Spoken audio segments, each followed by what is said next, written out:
بس یہاں ایک سوال پیدا ہوتا ہے، بعض اوقات پچھلے اس میں بھی کسی نے سوال کیا تھا، یا بلکہ خود ائمہ سے یہ سوال کیا گیا ہے، بہت مہم سوال ہے۔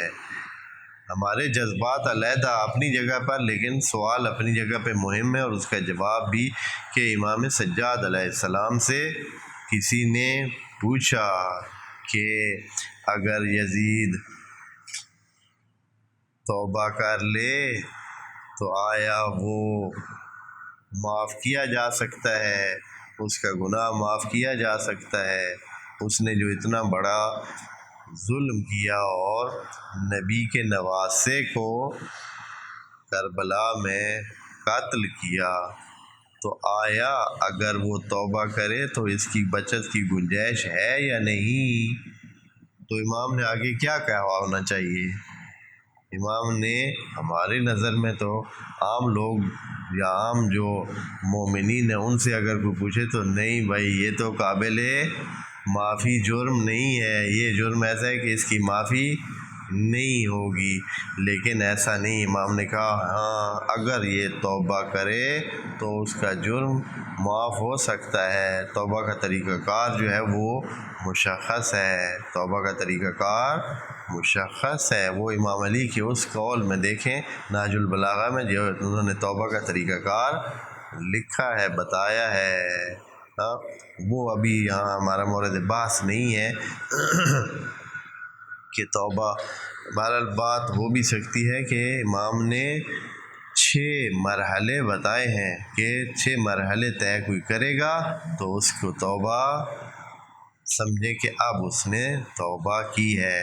کام کو روکے، جو خرابیاں ہوئی ہیں اس کے کام کی وجہ سے، جو خرابیاں ہوئی ہیں اس کے کام کی وجہ سے ان کو پورا کرے، اور پھر کیا کرے؟ پھر اتنا اپنے آپ کو سزا دے کہ جو گناہ کی تہ چڑھی ہوئی ہے اس کے اوپر وہ صاف ہو جائے، اور پھر اتنی نیکیاں کرے تو پھر جا کر اس کی یہ توبہ اور اس قبول ہوگی۔ اور اس طرح 6 مرحلے ادھر ذکر ہوئے ہیں، جن کو تفصیل چاہیے وہ دیکھ لیں کہ کتنا مشکل ہے۔ ایسے نہیں ہے کہ اچھا میں نے کہا اے اللہ میری توبہ، بس کام ختم، اس طرح نہیں ہے۔ توبہ اس طرح نہیں ہے، بلکہ اتنا اپنے آپ کو مشکل میں رکھے کہ وہ جو گناہ کی چربی چڑھی ہوئی ہے وہ بھی حتیٰ اس کی ڈھل جائے۔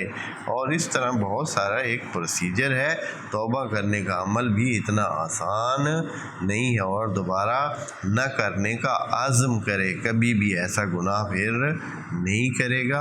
اور اس طرح تو انسان بالکل ہی خالص ہو جاتا ہے، اگر یہ مراحل طے کرے تو بہت ہی خالص انسان ہو جاتا ہے۔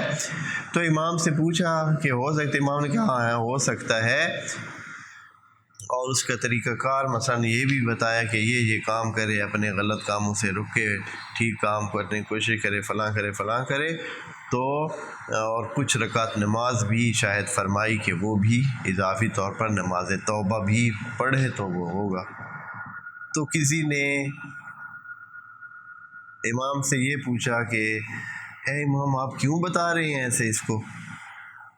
اس کو بتائے نہیں، یہ چیز آپ اس کے سامنے یا اس کے لیے ذکر کر رہے ہیں، یا اسی طرح آپ یہ عمل بتا رہے ہیں وہ توبہ کر لے گا اور بچ جائے گا، اور اس طرح۔ تو خود امام نے فرمایا کہ ایسا نہیں ہے، خدا کریم اس قسم کی توفیق اس قسم کے بندے کو کبھی بھی نہیں دیتا ہے، وہ توبہ کر ہی نہیں سکتے، وہ اس طرح نہیں کر سکتے، حالانکہ چھوٹا سا کام ہے وہ نہیں کرے گا، کر ہی نہیں سکتا، اس لیے کہ طبع اللہ علی قلوبہم، ان کے دلوں پہ کیا لگ جاتی ہے؟ گناہ کی مہر لگ جاتی ہے، بند ہو جاتے ہیں، اس طرف آتا ہی نہیں ہے۔ دیکھیں نا، اگر کوئی انسان ساری زندگی، یہ جو ابھی مثال کے طور پر بہت سارے انسان ہیں جو گناہ یا غلط زندگی میں گزار دیتے ہیں، بندگی خدا سے ہٹ کے رہتے ہیں، آخر میں توبہ کر لینا، آخر میں توبہ کر لے،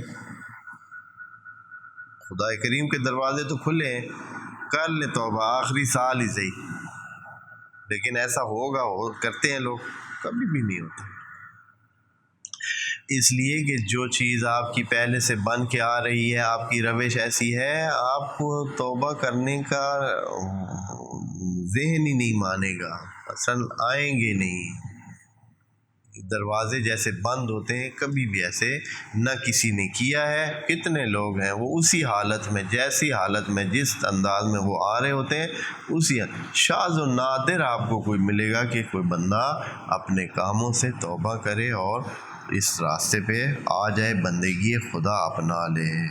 اکثر اسی طرح ہی مر جاتا، بلکہ بعض اوقات حتیٰ کلمہ لا الہ الا اللہ تک بھی نصیب نہیں ہوتا ہے، اور بندہ اسی طرح جیسے دنیا میں شیطان کو اپنا خدا بنائے رکھتا ہے، اسی طرح مانتا جو اس کی ہے، شیطان کی جب مانتا ہے تو اس کا کون خدا ہے؟ وہی اس کا خدا ہوتا ہے۔ تو وہ آخر میں بھی اپنا کلمہ ہی پڑھا کر اس کو اس دنیا سے فارغ کرتا ہے اور کہتا ہے کہ اب میری ڈیوٹی ختم، میرا کام پورا ہو گیا، جو میں نے خدا کے ساتھ طے کیا تھا، وعدہ کیا تھا، میں نے اپنا کام کر دیا۔ خدا اور شیطان کا جو مکالمہ ہے وہ پڑھنے کے قابل ہے، قرآن میں ہے نا۔ قرآن میں شیطان اور خدا کے درمیان جو گفتگو ہوئی ہے وہ ایک جگہ نہیں، کئی جگہ آئی ہوئی ہے، اور وہ پڑھنے کے قابل ہے کہ کس طرح اس میں سے خدا کریم نے کہا کہ جو میرے مخلص ہوں گے نا ان پہ تیری نہیں چلے گی۔ اس نے کہا کہ میں سب کو جو ہے نا نتھ پا کے رکھوں گا، عجب یہی الفاظ ہیں، نتھ ڈالوں گا، اور نتھ ڈالی ہوئی ہے، نتھ ڈال کے سوار ہے، سب پہ سوار ہے، اپنی مرضی کرا رہا ہے سب سے۔ اور یہی بات اس نے خدا کریم کے سامنے کہی تھی، تو خدا کریم نے یہ نہیں کہا کہ تم یہ نہیں کر سکو گے، خدا نے کہا کہ جو میرے مخلص بندے ہوں گے ان پہ تیرا بس نہیں چلے گا، تو صرف جو نکمے بندے ہیں، ویلے ہیں، ان پہ تو چڑھا رہے، ان پہ سوار ہوا رہے، اور ان کو نتھ ڈال کے جیسے مرضی ہے چلاتا رہے۔